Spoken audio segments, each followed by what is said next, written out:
Julle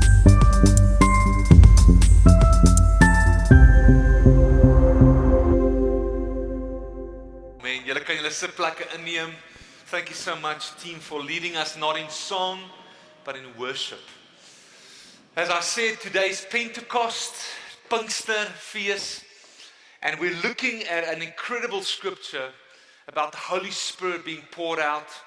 You can take out your Bibles, your phones, and turn with me to the book of Acts 2, verse 1 to 4. Acts 2, verse 1 to 4. As I mentioned, we're pausing our series on Rome. When in Rome, next week we'll continue with that amazing series in the book of Romans, chapter 12. We're going into our third week. But let's look at Pentecost Sunday, when this amazing miracle happened. Ons lees saam met Handelinge 2 vers 1 tot 4. When the day of Pentecost arrived, they were all together in one place. And suddenly there came from heaven a sound like a mighty rushing wind, and it filled the entire house where they were sitting. And divided tongues as of fire appeared to them and rested on each one of them. And they were all filled with the Holy Spirit, and began to speak in other tongues as the Spirit gave them utterances. And we see then that they spoke languages that were known languages in that time, because people from every nation under the sun, if you read further, was gathered in Jerusalem for the Pentecost feast. So ons tema van vandag is the harvest of redemption. Almal sê harvest, sê oes, sê nampo. Nee, nie waar nie. Maar dis amper soos die nampo oes, okay? Nampo, oestyd, harvest time. Do you know that life is all about timing? Alles gaan oor tydsberekening. Yesterday, me and my wife, ons het 'n bietjie gaan fietsry, en ons het lekker gaan ry in Hilaris Park area, ons die kant toe, ons daai kant toe, en ons kom so om die parke al woonstelle. En timing is alles. En ons kom so gery, my vrou is voor, en ek is agter, en hier kom een standaard Harida, oorgevlieg. En die timing, want my vrou ry voor, ek ry agter, en die timing, want daai ding shorts. En soos hy shorts, mis hy haar net. Maar dis is, sy sê wat? And Mrs. the Missus, just in time. Natuurlik, my seun het dadelik gevra, hy is 'n ornitoloog in ons huis, wat 'n voël was dit? Wel, dit was haar die dag gewees. Hy wil net weet wat 'n voël dit is. You see, if you read the book of Acts 2, it's all about timing. And it's not by coincidence that the Holy Spirit came on Pentecost. It says, when the day of Pentecost arrived. Now, I always grew up thinking that Pentecost only got its name after the Holy Spirit was poured out. Pinkster is mos nou die Heilige Gees se tyd, Heilige Gees se oomblik. Ek het altyd gedink, dit het net gegaan oor die Heilige Gees, maar eintlik nie. Daar was 3 feeste, 3 Nampo-feeste, 3 oesfeeste in die tyd van Israel. 3 festivals in Israel's calendar. Firstly was the Passover feast that we know is Paasfees, and it included a thing called the first fruits. Secondly, we had the Pentecost feast, or the Feast of Weeks. I'll disclose why it's called the Feast of Weeks. En dis wat ons ken as Pinkster. En dan derdens was daar the Feast of Tabernacles, of wat ons in Afrikaans sou noem die Huttefees. The Feast of Booths, waar hulle in tentjies gebly het, met grasse en met palmtakke en sulke goeders waar hulle in dit gebly het. 3 feeste. Nou om te verstaan hoe belangrik die feeste was in daai tyd, is dit nogal belangrik om te verstaan hoe belangrik was die oes vir hulle gewees. So imagine jy's in Pretoria, en skielik al die vragmotors bestaan nie meer nie. Al die vragmotors ry nie meer nie. So daar's niks wat die kos kan vat na die winkels toe nie. Daar's ook niks wat die koring kan vat na die bakkerye toe om meel te kan maak, en dan van die meel word daar brood gemaak nie. So there's no delivery, and suddenly the shops run empty, the restaurants close, people are frustrated, want hulle kan nie sien die oes wat ingekom het is nie meer daar nie. Maar daar's nie oes nie. Vir die Israeliete, hulle het gesien, want hulle het geplant, hulle het gewag vir die reën, hulle die Here vertrou en hulle het so staat gemaak op hierdie oeste om in te kom. That was their whole livelihood. And Pentecost was that moment where they basically, wasn't just a date, it was a declaration of dependence, where it said, we live because God gives. We live because God gives. And they knew that life wasn't built on human hustle. They were absolutely dependent on God and then specifically on His provision. So vandag gaan ek praat oor the one. Almal sê the one, the many, the all. The all. Ek weet dit is nie taalkundig korrek nie, maar klink dit cool. Okay, the one, the many, and the all. And we're going to look at these three festivals under these topics. So the first one is the one, and that was the beginning of the harvest. Remember I said it was the first fruits that was part of Passover. So deel van Pinkster was die eerste vrug wat gebring was. And we see this in the book of Leviticus. You can read with me on the screen. And the Lord spoke to Moses, saying, speak to the people of Israel and say to them, when you come into the land that I give you and reap its harvest, you shall bring the sheaf, dis 'n koringgerf, the sheaf of the first fruits of your harvest to the priest. And he shall wave the sheaf before the Lord so that you may be accepted. On the day after the Sabbath, the priest shall wave it. You see, the first sheaf was offered as an offering to God. And it literally acknowledged that the whole harvest belonged to God. So the first fruit was a sign that the rest was also God's. No full harvest could begin without the first fruit being offered. So basically wat sou gebeur is die boer sou loop en hy sal die eerste ryp aartjie gryp, hy sal 'n bondeltjie daarvan maak, dit sou so gelyk het en hy het met dit gestap en hy het gegaan na die priester toe. And he would go to the priest and the priest would wave this as a wave offering, and this was the guarantee that the rest of the harvest would follow. It was the first fruit of many to come. It guaranteed the harvest that was not yet gathered, but it was a guarantee. It's like the first domino. You know when that first domino is dropped? So hy domino se eerste netjie maak so ding, is die volgende fotootjie. Jy sal sien as hy hom val, what does it do? It determines where the last one will end. And this was the first fruit. Do you know what's so amazing? The feast of the first fruit prophetically, even though it was in the Old Testament, pointed to what? To the one, to Jesus. The first fruit. And it says here in the book, and I love it, in the book of 2 Corinthians, 1 Corinthians 15 verse 20, but in fact, Christ has been raised from the dead, the first fruits of those who have fallen asleep, meaning those who are dead. He was the first one being resurrected, and therefore the first fruit, that first festival, showed to Jesus that would be resurrected to life, pointing that the rest of the harvest, us, will also be one day resurrected with him. How amazing is that? It's all about timing. And God's perfect timing showing us what is going to happen at Pentecost. So ek wil vandag vir jou sê, jy gaan eendag weer opstaan. Geliefdes wat dood is, gaan weer opstaan. And not just that one day you will be resurrected, but I believe that God is saying things in your life that's currently dead is resurrecting to life. He was the first fruit, and he still has the power to raise things and people from the dead. You see, his empty tomb is not the end of the story, it's the beginning of the harvest. It shows the beginning of the harvest. Because he rose, the rest will follow. His victory over death is not an isolated miracle, but the beginning of the full harvest. The harvest that's guaranteed, but not yet gathered. Can you see that? So to summarize the one, I will say the following. God will complete what he started in Christ Jesus. Amen. Hy gaan klaarmaak wat hy begin het in die eerste vrug Jesus. In his plan of redemption and in our individual lives. That was the one. Now we speak about the many. That was the second feast. Now the harvest is in progress. That was the first fruits, the beginning of the harvest. Now the harvest is in progress. And this is where we come to the Pentecost. Now Pentecost literally in Greek means 50th. Almal sê 50, 50ste. And it was also called the Feast of Weeks.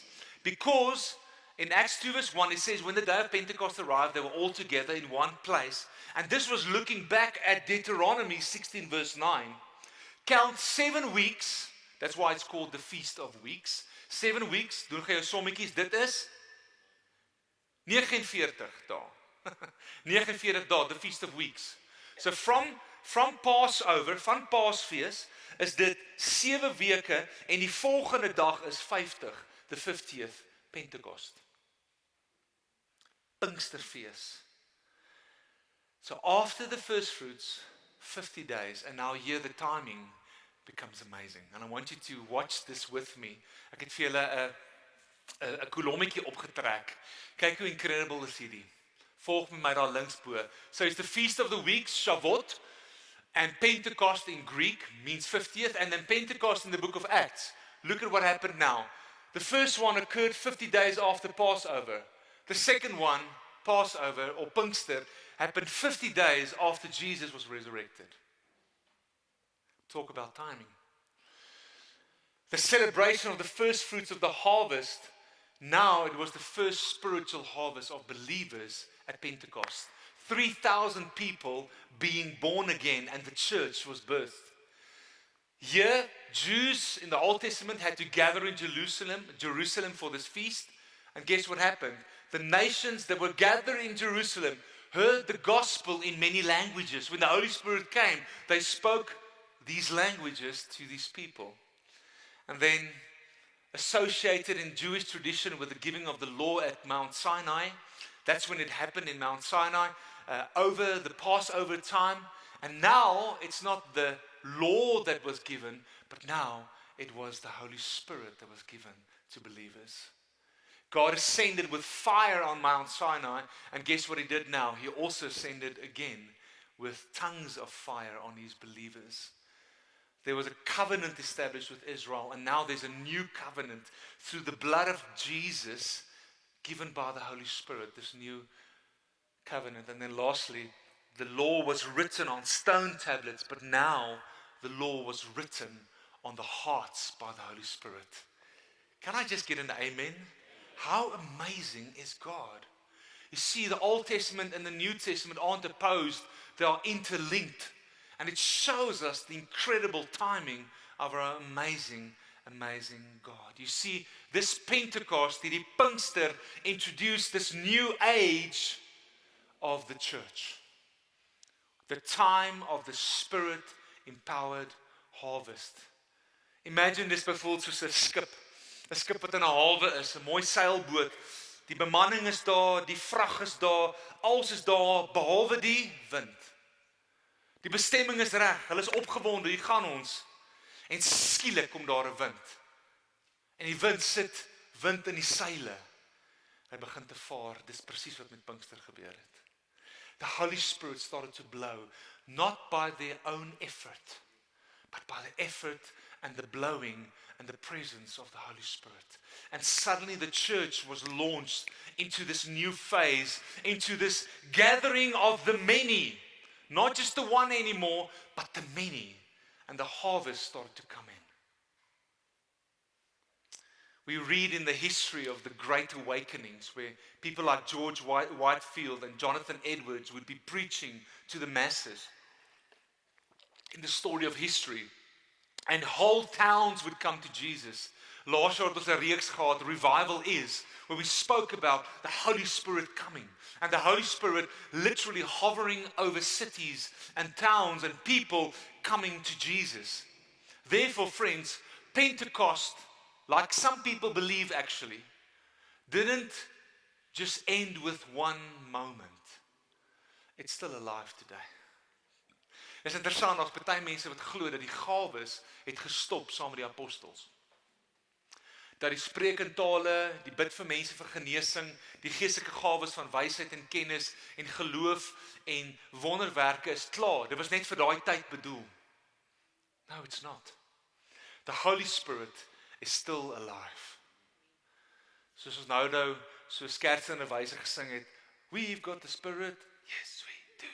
We've got the Spirit, you can have it too. The Holy Spirit in this age is given for us for a purpose. A Spirit-empowered harvest that needs to come. So to summarize the many, we had the one, we had the many. The Spirit is given at Pentecost is God's power for the church. Say the church, and now say us. So it's us, the church, to bring in the harvest, to bring in the many. And then it ends not just with the one, the many, but it ends with the all.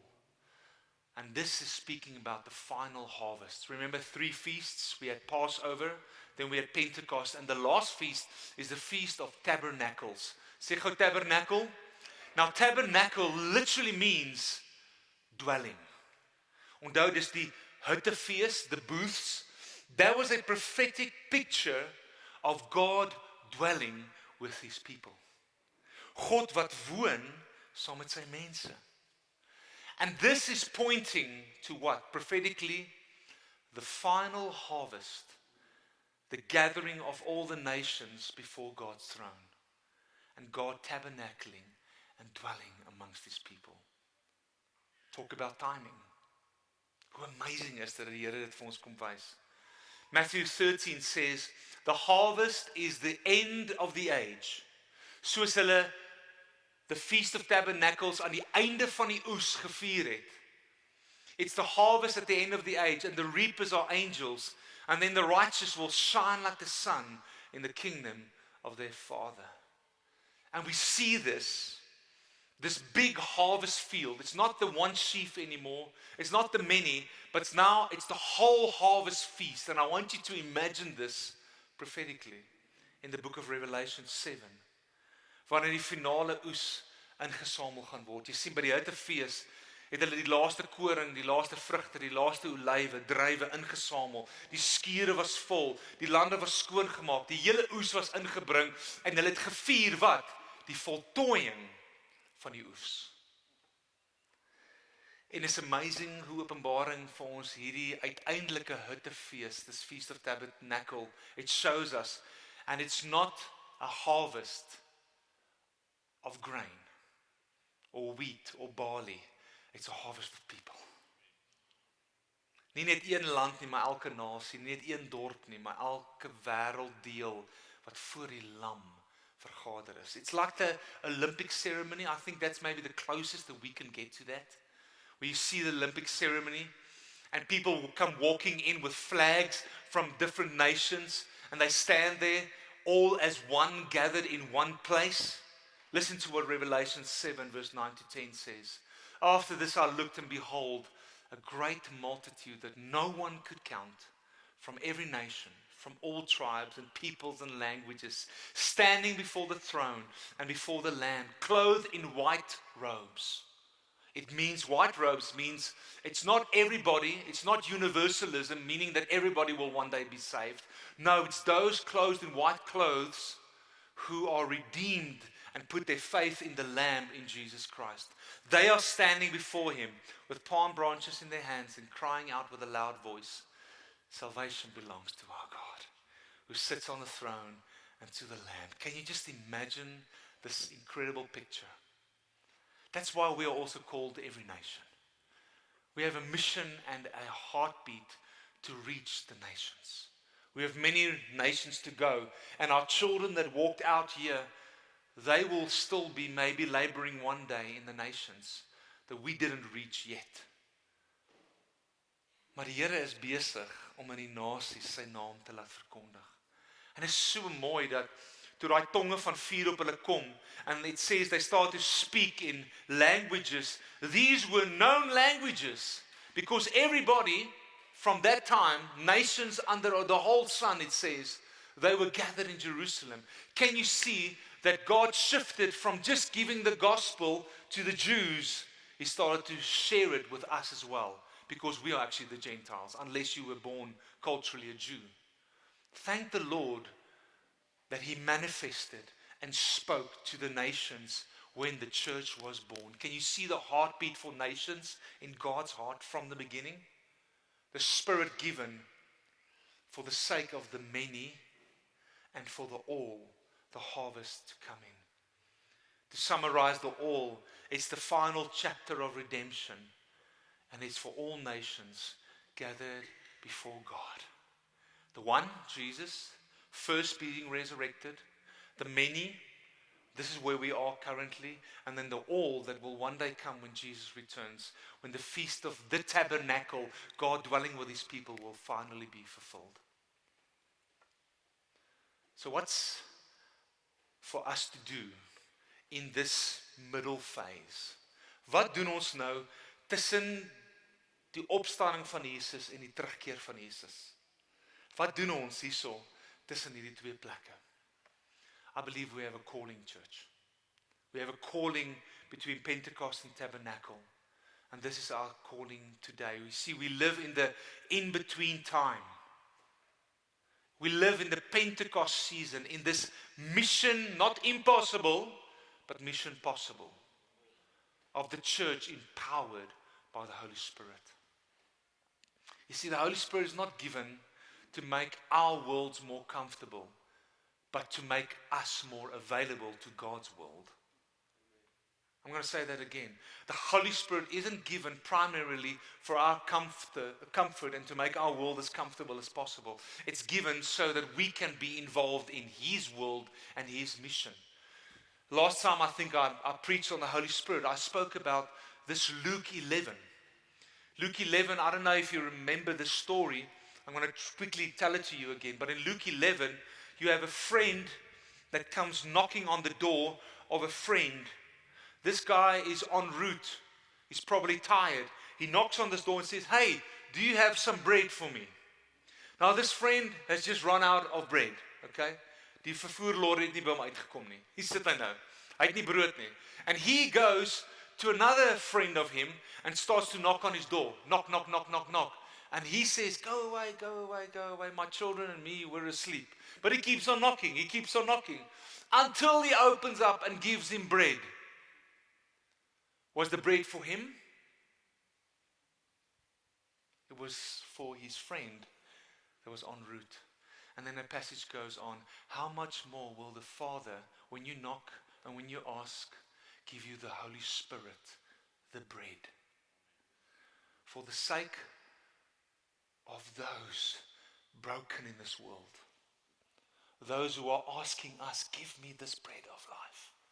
And here's where we sometimes get it wrong in the charismatic world. We think the Holy Spirit and His gifts are like badges we wear on a blazer. Look at all my gifts. No. Yes, God uses us and He fills us and He empowers us. And I love the gifts of the Holy Spirit, but I love it that it's not about me. It's been given to us to give to the world, to those hungry, those asking, those knocking, those who are thirsty. And then we start to use the gifts of the Holy Spirit in evangelism. We start to pray for people. We start to love on people. We start to give them. We pray for healings. We give prophetic words, words of knowledge, etc., etc. It's not just for the church. It is for the edification of the church. That's why it's been given. It's given for others, but it's also given so that we can go and reach a broken, lost world, because the harvest is ready. Can you understand then why God wants to fill you with His Holy Spirit and empower with you with His Holy Spirit? En dis hoekom Handelinge 1 vers 8 die volgende sê: You will receive power when the Holy Spirit comes on you, and you will be what? My witnesses in Jerusalem and all Judea and Samaria and to the ends of the earth. En basies het ek en jy vandag een van twee opsies wat ons wil maak met die Heilige Gees.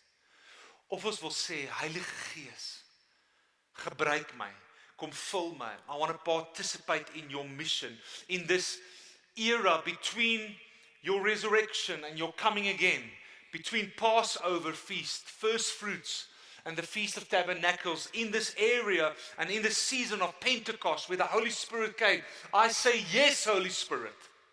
Yes, use me. or we can resist him. En ongelukkig is daar baie van ons wat hom resist. Jy sien, my storie was een van resistance geweest vir baie jare. Ek het groot geword, soos baie mense daar, party van julle in 'n meer tradisionele kerk, waar ons net oor die Heilige Gees gepraat het in hierdie week, Pinksterweek. Enige van julle dalk daai ervaring gehad, jy praat net oor die Heilige Gees wanneer dit Pinkster is. You acknowledge him, but you're not worshiping him, you're not following him, you're not allowing him in and through your life. Want ek het altyd net gedink, daai happy clappies, die mense wat gees gevang het, soos hulle sal spot, hulle is die weirdos. And then I got born again when I was 14 years old. I had a friend, and I think I've shared the story. He was 14 years old, and he prayed for me, put his hand on me, prayed for me for the infilling or the baptism of the Holy Spirit. And as a 14-year-old boy, I suddenly started to sing in a different language. I couldn't understand it. It was a heavenly language. It just happened. And it was amazing. I felt the Holy Spirit. Something changed in me. But a couple of years later, I was at a Christian outreach camp thing. We were in Malawi, and people were basically misrepresenting the Holy Spirit, pushing people over, doing things that shouldn't have been done. And in that moment, I just stopped speaking in tongues, stopped pursuing the Holy Spirit. I was too afraid, and I started to resist him. And for almost 6 years, I resisted him, till one day, lovingly, in my quiet time, he asked me, why are you resisting my spirit? Kan ek dit vandag vir jou vra? Maybe you're sitting here, and this is too weird for you. Like, great Pentecost, but these fire tongues, in gawes, en dit and that, it freaks you out. It should not freak you out, because he is part of the Trinity. For some people, it freaks them out because they think the Holy Spirit is just a power. No, he moves in power. He's not a power. He moves, he's a person. The person of the Holy Spirit. And he wants to journey with you. He wants to walk with you. He wants to fill you. He wants to empower you so that you can be a witness to this harvest in the Pentecost season that the church is still in. Would you stop resisting him? En ons gaan nou in 'n oomblik bid en net vra dat die Gees ons sal kom vul.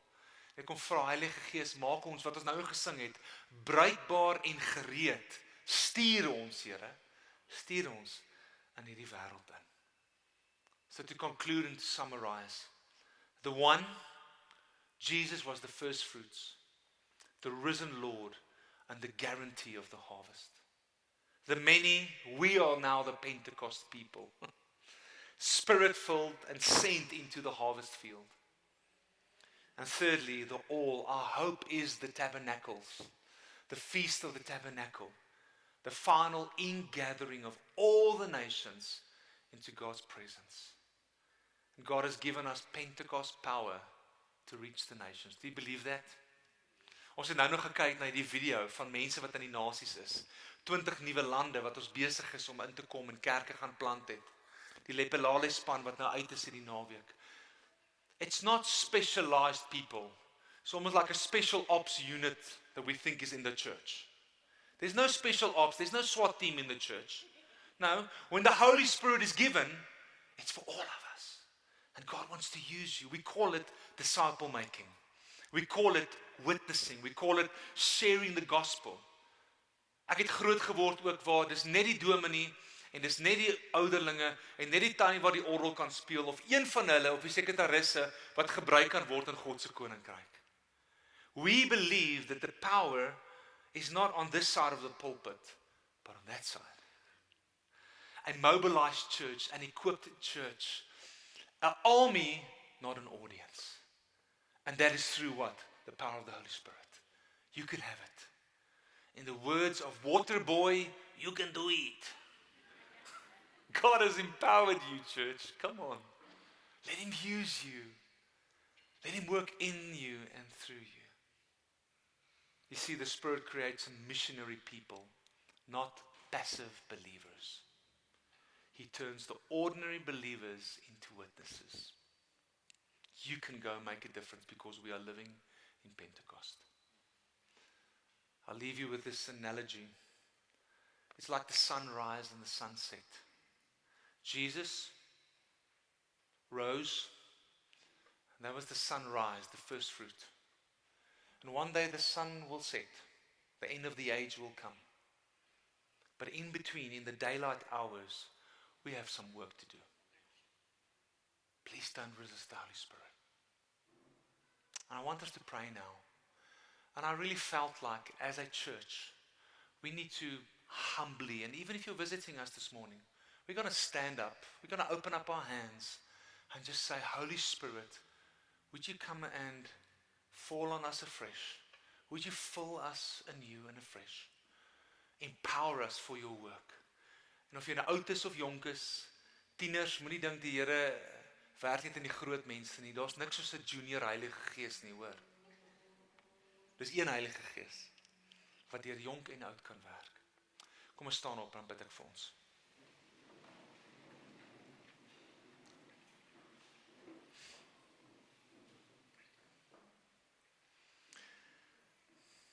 Vat net eers 'n oomblik en sê vir die Here, dankie dat jy deel van die oes is. Dankie dat die Here jou kom haal het ook en jou kom red het.